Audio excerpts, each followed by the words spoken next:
ఈరోజు ఈ వీడియోలో బాబా గారి గురించి ఇంకొక అద్భుతమైన లీల తెలుసుకుందామండి. బొంబాయిలో ఉద్యోగం చేస్తున్న కరుణాకర్ ఉబ్బసం బాధ భరించలేక ఉద్యోగం మాని షిరిడి చేరి అక్కడ చావడిలో సేవ చేస్తున్నాడు.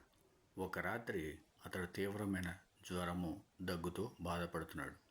కొద్ది కునుకు పట్టగానే కలలో సాయి కనిపించి దునిలో కొబ్బరికాయ, అగరవత్తులు, కర్పూరము సమర్పించు అన్నారు. అతడు మరో రోజు దునుపూజ చేశాక పగలు బాధలు తగ్గి రాత్రి మాత్రం రాసాగాయి. అతడు ఒంటిపూట భోంచేస్తూ పగలంతా పనిచేసేవాడు. ఆ రోజుల్లో శివనేశం స్వామి మధ్యాహ్నం భోజనమయ్యాక ద్వారకామాయిలోని రథశాలలో పడుకునేవారు.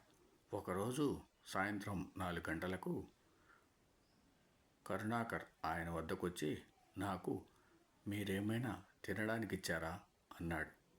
లేదన్నారు స్వామి.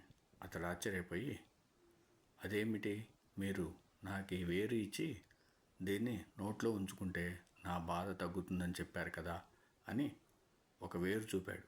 ఇద్దరు ఆశ్చర్యపోయి అది సాయి లీల అని గుర్తించారు. దానితోనే అతడి ఆరోగ్యం బాగుపడింది. అతడు షిరిడీ విడిచి వెళ్తే వ్యాధి మళ్ళీ వచ్చి తిరిగి షిరిడీ రాగానే తగ్గేది. అందుకే అతను షిరిడీలో ఉండిపోయాడు. అట్లాగే షిరిడీలో శివనేశం స్వామి గారి సమాధి ఉంటుందండి. ఆయన విగ్రహం కూడా పెట్టారు. చాలా బాగుంటుంది. సాయిబాబా భక్తులు కుదిరితే షిరిడి వెళ్ళినప్పుడు శివనేశం స్వామి వారి దర్శనం కూడా చేసుకోగలరు. ఓం సమ సద్గురు సాయినాథ్ మహారాజ్కి జయ. ఓం సమ సద్గురు భరద్వాజ్ మహారాజ్కి జయ.